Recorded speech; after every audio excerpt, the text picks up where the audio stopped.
got to teach someone how to sew, and I don't know what would be a good first project. Oh, hey, Shiny Crafty People, Tim Totten here, and welcome back to the channel. Actually, if you just overheard me, I was talking to myself about being asked by a friend if I could teach him and his wife how to sew, which is fun because they have a sewing machine I think he got from his mother, and he was looking for easy projects. And I have an easy first project to show you. It's actually going to be not a hot pad. This wouldn't be a good hot pad, by the way. It's a simple square, but in fact, on the back, it has the material that you can gripper. This is like for shelf liner, but it allows you to grip a jar and open it easily. So this is super simple because it's literally just straight line sewing, cutting squares of fabric, sewing straight lines. This is so easy to do, and you can make it in a bunch of different fabrics. So why don't you join me down at the cutting table, and I'll show you what we need to make this project. So to make this jar opener, we're gonna need a couple things. We're gonna need some grip shelf liner. Now I'm gonna use the kind that's actually solid.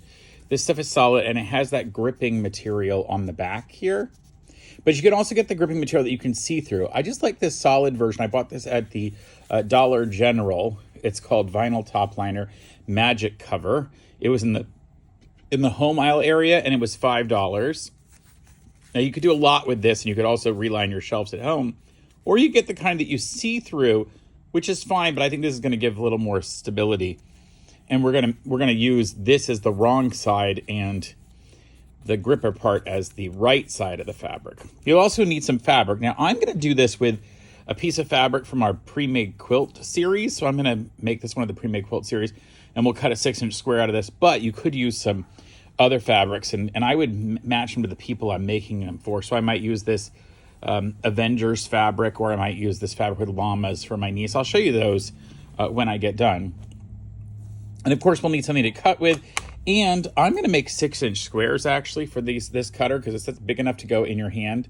Not for this, yeah, for the cutter, but also for these jar openers. I think a 6-inch piece is fine to use as a jar opener, or you could go bigger. And I could use, maybe do a 7-inch so I have room to cut out. So I may do one of the two, I'll let you know. And then of course, if you needed something else. But I'm gonna basically cut out my squares in just a moment. So let's clear all this and we'll do that.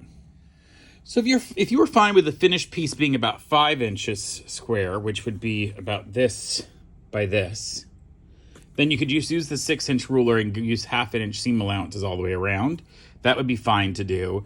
But in fact, I think I want this to be a little more like a 6-inch finished piece. So I need a 7-inch square, and I like centering it right on that. So if you look at this square that I have, you'll see that 0 is down here at the corner. That's because it goes 1, 2, 3, 4 this way, and 1, 2, 3, 4 that way. Now, rather annoyingly on this one, the 45-degree mark doesn't start at the 0. For some reason, they've put 45-degree marks on it, but they start, you'll see them, 45-degree. They go way down to the edges here, and it's not even in the center of the square. And on this square, it's the same way. I don't really understand what the point of that was. If you'll see it here on this taller one, the 45 actually starts, well, over here at the 0. So I could easily figure out, but it's fine. What I know is I need a 7-inch square, and so I'm going to basically turn this, and I'm going to go from this side, and I want to put the 3.5-inch mark by 3.5-inch mark, because that's half of 7. I want to put the 3.5-inch point right in the center of this piece here. It's going to get awfully close because I cut along the bottom. So if I feel like the 3.5 goes right up through the middle of this, then that will give me a way to make this first cut measurement to this side.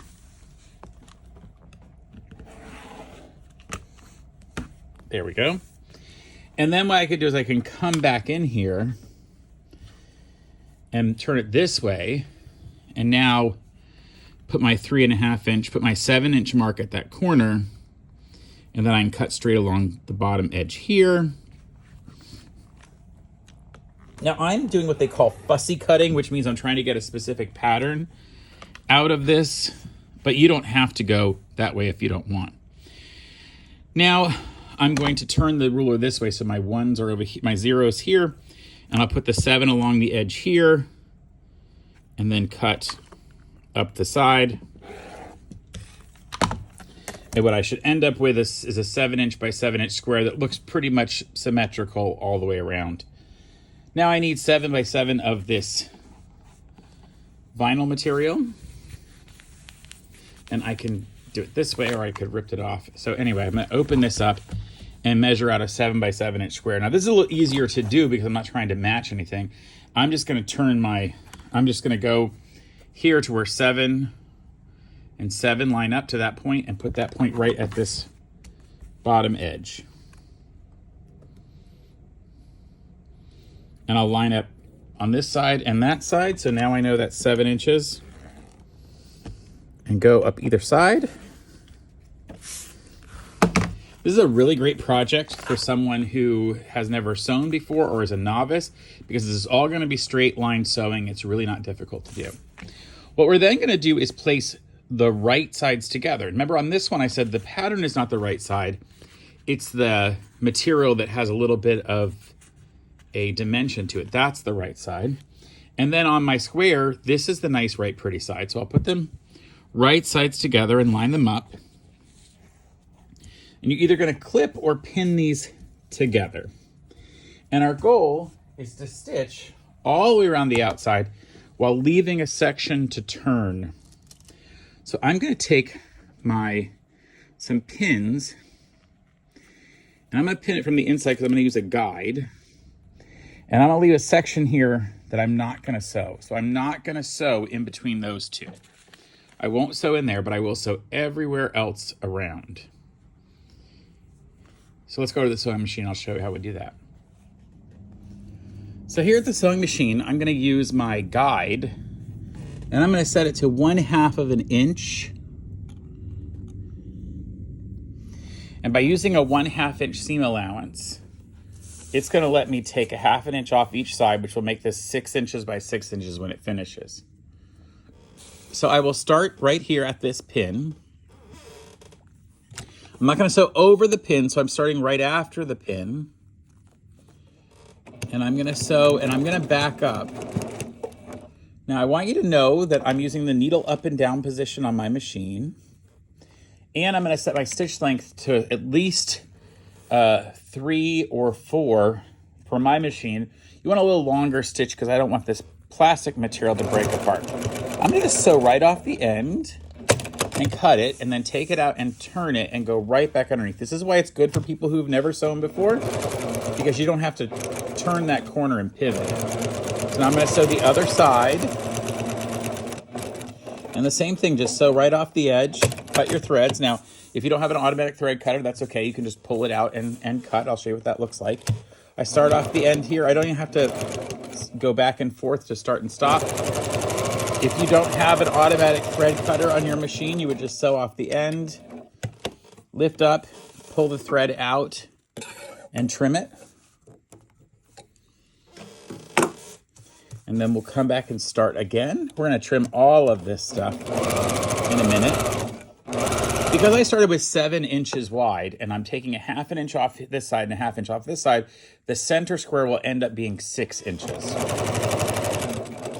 Off the end, and then I will come back and do the last one, and I'm going to stitch to my pin, but not past it and not over it. So I'm going to leave my needle down, take the pin out, and here's where I am going to back stitch a few, because when I go to turn this inside out and have to pull all the fabric out through here, I don't want it to pull out, or the threads to pull out. So I can take both of those pins out. And my next step, I'm going to trim the corners here because I don't want a lot of bulk going into the corner. So what I'm going to do is I'm going to come and at not a 45-degree angle like this, but actually at a little more of an angle, I'm going to come in and cut next to it. See how it took off more than a 45-degree angle? And then I'll do the same kind of angle on the other side. Because what's going to happen is when this thing turns inside out, all this material has to fit into this corner.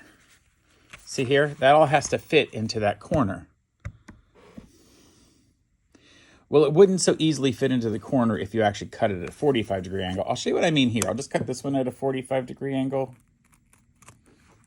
And I'm not actually cutting through the point where the threads come together. See, now if I fold these things over, the odds it's going to actually overlap and get stuck in that corner. It won't be as crisp.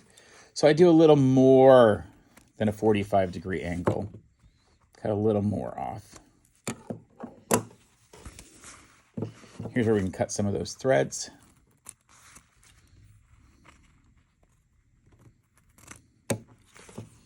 And the last one.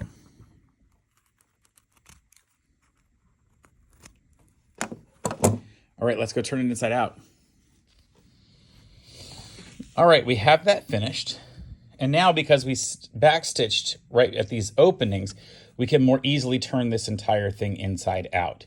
Now, one of the things we also need, and I didn't show you earlier, is some kind of a pointer tool. I'm going to use this turner that you can, it's like a plastic version of a bone turner, and it's a dull enough point. You can also use a chopstick or a very large knitting needle that doesn't have a really sharp point. You don't ever want to use your scissors or a pen. Those are bad things. So we'll open this up, and because we backstitched these stitches, it's not going to, the thread's not all coming apart. And then I'm just going to slowly start turning it inside out here. If you have a duvet on your bed and you take the cover off of it and you wash that duvet cover, this is like what happens sometimes when the duvet cover turns all inside out and you have to go turn it back inside out. It's a similar look.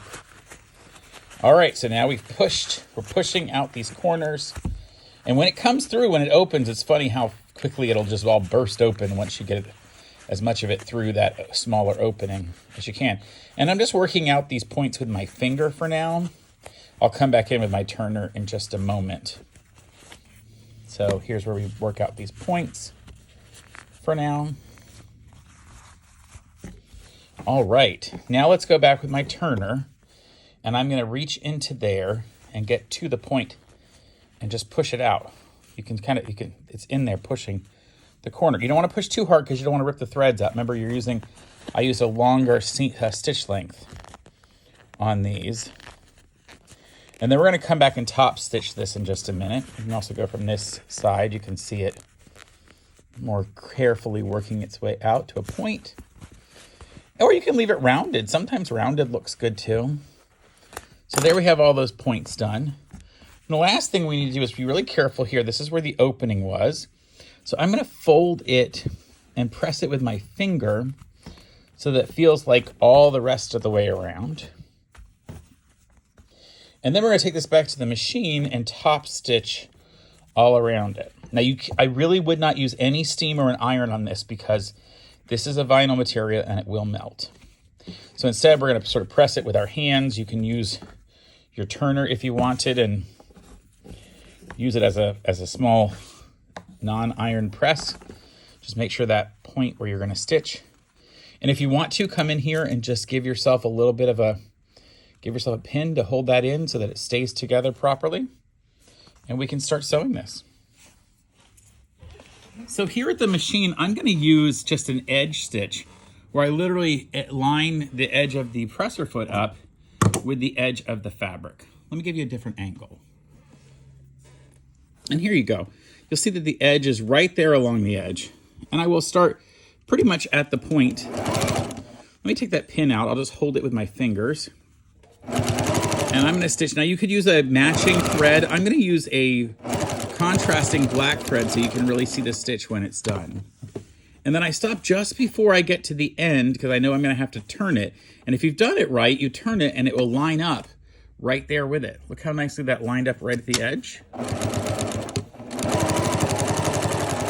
Now I like that I used a pre-made quilt for this because it's got a little bit of cushion in it, but I don't think you have to have cushion in these. In fact, you might not want cushion if you're trying to get a really good tight grab on a lid.